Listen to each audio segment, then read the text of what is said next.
Vamos conversar agora sobre um assunto super interessante com a doutora Eunice Schlick, que é o direito sistêmico. Ele é complexo, doutora, boa tarde, obrigado por ter vindo. Hoje tem um evento importante na OAB sobre essa questão que fala da constelação familiar. Vamos tentar entender um pouco melhor como é que funciona. Como é que vai ser o evento primeiro? Primeiro, boa tarde a todos. Estão todos desde já convidados a participar, inclusive para compreender um pouco melhor sobre... Aberto para todo mundo. Aberto para todo mundo sobre o direito sistêmico. É uma grande novidade, né? Na verdade, ela surgiu a partir do juiz Sam Storch, que começou a aplicar a técnica das constelações, que já são conhecidas pela maioria das pessoas, né? No judiciário.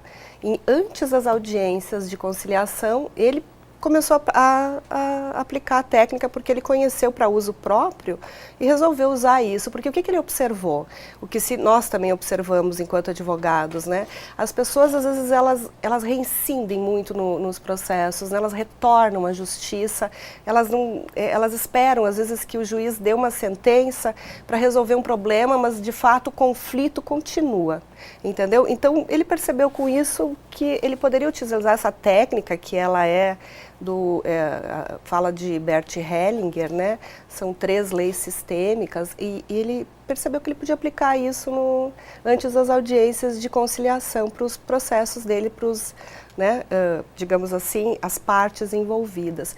Isso teve um resultado tão surpreendente que ele foi premiado pelo Conselho Nacional de Justiça, porque não houve mais reincidência, né? As pessoas que passavam pela constelação, elas naturalmente resolviam as suas questões, porque o que acontece nesse caso?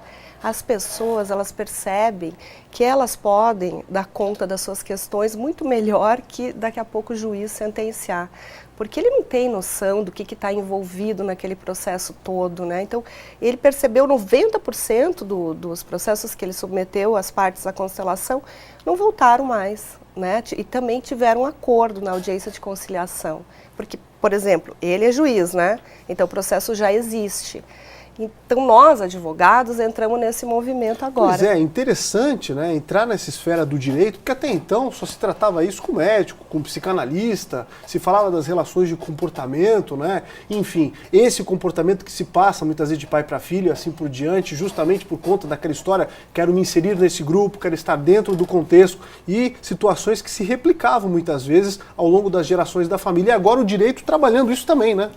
Na verdade, porque que acontece? O direito tem um conjunto de normas que dá limites ao comportamento humano. Só que, como a gente está vendo, né, o judiciário tem processos abarrotados, ou seja, os limites se dá, porém as pessoas, né, você não tem como evitar que as pessoas continuem reincidindo com aquele comportamento e voltando à justiça. Então, há um momento na sociedade em que se precisa que cada um se perceba capaz de resolver suas questões. Seria, por exemplo, eu te dar um exemplo prático, né, um caso de divórcio, que as partes estão naquele conflito todo. Quando elas se percebem capazes de estabelecer, né, tira aquela emoção, porque elas chegam sempre muito inflamadas, né, muito bélicas pra gente, né.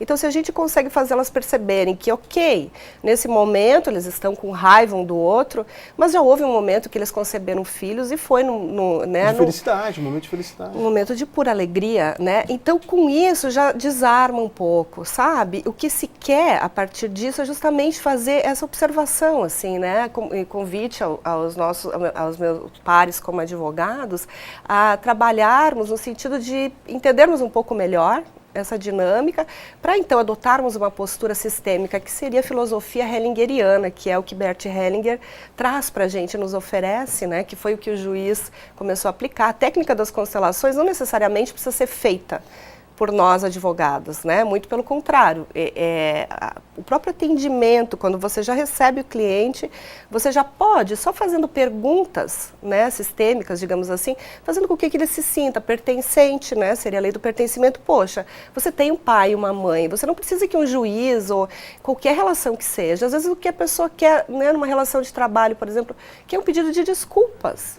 olha, por favor, né, do patrão, né? Na verdade, a pessoa não está querendo, muitas vezes a indenização é o preço de um afeto, entende? Então, quando a pessoa percebe, se dá conta da própria postura, muitas vezes equivocada em relação àquela demanda judicial, facilita para nós, enquanto profissionais, resolvermos aquele processo só com a técnica, só com a parte da legislação. É um movimento inteligente e inverso para tentar resolver antes da briga, né, judicial real. Faz o convite, então, doutora, para as pessoas que querem participar, que estão num momento difícil, de repente enfrentando um divórcio, por exemplo. Né? Sim, estão todos convidados, é hoje à noite na OAB de Santa Catarina, em Florianópolis, né, às 19 horas. Estão todos convidados para esse simpósio de direito sistêmico. Legal. Doutora Eunice Tchilic, que trouxe mais informações sobre o direito sistêmico. É um assunto super interessante. Acesse a internet depois e consulta lá sobre constelações familiares. Muito interessante, realmente. Obrigado pela presença, doutora. Gratidão pela oportunidade. Uma boa tarde. Boa tarde.